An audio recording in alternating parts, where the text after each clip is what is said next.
ఎందుకు ప్రసరిస్తుంది? ఈశ్వరానుగ్రహం ప్రసరిస్తే నీకు బ్యాంకులో ఉంటే ఏటీఎం కార్డు కొడితే 15,000 కన్నా ఇవ్వదు, ₹1,00,00,000 ఉన్నా కూడా. ఈశ్వరానుగ్రహం ఉందనుకోండి, ఒక భక్తుడు తాను కోరుకుని ఒక విషయాన్ని బయటికి వస్తే ఈశ్వరానుగ్రహం కలిగిందా ఎక్కడున్నా సరే పొందుతాడు. ఈశ్వరుడు నొసటన అలా పొందుతాడు. వాడికి ఉన్నటువంటి భక్తి అటువంటిది. వెంటపడి ఉంటాడు పరమేశ్వరుడు. వాడికి అలా రాసిస్తాడంటే. ఎన్ని కథలు ఉన్నాయండి, నేనేం అబద్ధాలు చెప్పట్లేదు. మీరు నాకు ఆయన పేరు జ్ఞాపకం లేదు, కానీ ఒక ఆయన అయితే కటిక దరిద్రుడు. మగపెళ్లి వారి దగ్గరికి వెళ్ళి అడిగాడు, అలా మాకేం వద్దులేవా బాబు, నీ పిల్లని చాలన్నారు వాళ్ళు. అలా కాదండి, మీకు అలా అంటే నేను ఒప్పుకొని, మీకు ఏమేం కావాలో లిస్ట్ చెప్పండి, నేను రాసుకుంటానన్నాడు. వాళ్ళకి ఒళ్ళు మండి 4 డబల్ కాట్లు, 8 పరుపులు, 5 బీరువాలు, 6 ఫ్రిడ్జ్లు అన్నీ చెప్పారు. అన్నీ రాసేసుకుని ఇవి ఎప్పటికి పంపించమంటారని అడిగాడు. ఈయన పెట్టుకున్నది ఓ గోచి. ఎప్పటికి పంపించమంటారని అడిగాడు. అడిగితే వాళ్ళు చూసి అన్నారు, అసలు వీడి సంగతి ఏమిటో చూద్దామని. పెళ్లికి ఓ రోజు ముందు ఇవన్నీ వచ్చాక మేము ఇంట్లో పెట్టేసుకుని మేము బయలుదేరి వస్తామన్నారు. అలాగే నేను ఇంటికి వచ్చి వాళ్ళ ఆవిడ ఏం వద్దు అంటారు, ఏమిటది? అందుకని నేను వాళ్ళని అడిగి రాయించుకొచ్చాను లిస్ట్, ఇదిగో అని చూపించాడు. పిల్లలు నీ మొహం ఎచ్చా, వాళ్ళు వద్దంటే వచ్చేకి ఎందుకురా ఈ లిస్ట్ అంతా నువ్వు ఇస్తావా అని అడిగాను. ఇస్తాను అన్నాడు. ఎక్కడి నుంచి ఇస్తావని అడిగాను.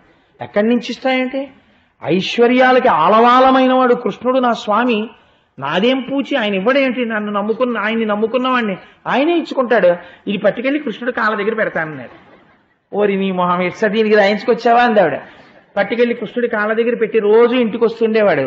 దగ్గరికి వచ్చేస్తోంది, వాళ్ళు కనిపెడుతున్నారు, వెళ్ళాడా రాజమండ్రి విజయవాడ వెళ్ళాడా, ఏమన్నా తెప్పిస్తున్నాడా, ఏమీ లేదు. ఆ పెళ్లికి వాళ్ళు పంపించాల్సినటువంటి రోజు రానే వచ్చింది. భార్య అడిగింది, ఏమయ్యా ఏది పంపిస్తానన్నావు కదా, కృష్ణుడు పంపిస్తానన్నాడు.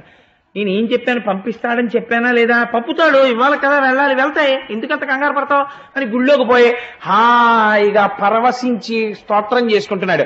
మగపిల్లి వారింటికి బళ్ళు వెళ్ళిపోయి వాళ్ళు ఏమడిగారో దానికన్నా ఒక్కొక్క వస్తువు ఎక్కువ ఇంట్లో దింపేశారు. వాళ్ళు ముక్కున వేలేసుకున్నారు.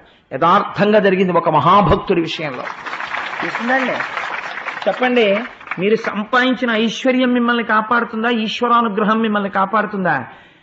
కోట్లు మీ పక్క నుండి ఈశ్వరానుగ్రహం ఒక్క పిసరిలా పక్కకి జరిగిందనుకోండి, సముద్రం ముంచెత్తినట్టు ముంచెత్తేస్తుంది అంతేవండి ఉపద్రవం.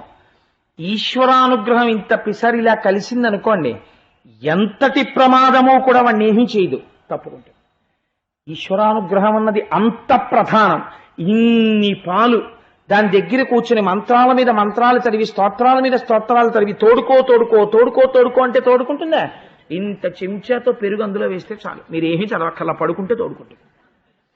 అలా భగవంతుని యొక్క అనుగ్రహము ఒక్క పిసర కలిసిందా, మీ పురుష ప్రయత్నము సిద్ధిస్తుంది. కచ్చిత్ పురుషకారంచ దైవంచ ప్రతిపద్యతే అంటుంది సీతమ్మ. అందుకే సుందరకాండలో పురుష ప్రయత్నం ఒక్కటి సరిపోదు, దానికి దైవానుగ్రహము కూడాలి. రెండు కూడితే ఆనాడు మీరు అనుకున్నటువంటిది సిద్ధిస్తుంది. If you like this video, hit the like button. For more videos, subscribe to our channel. If you have learned anything from this video, comment down below. Subscribe.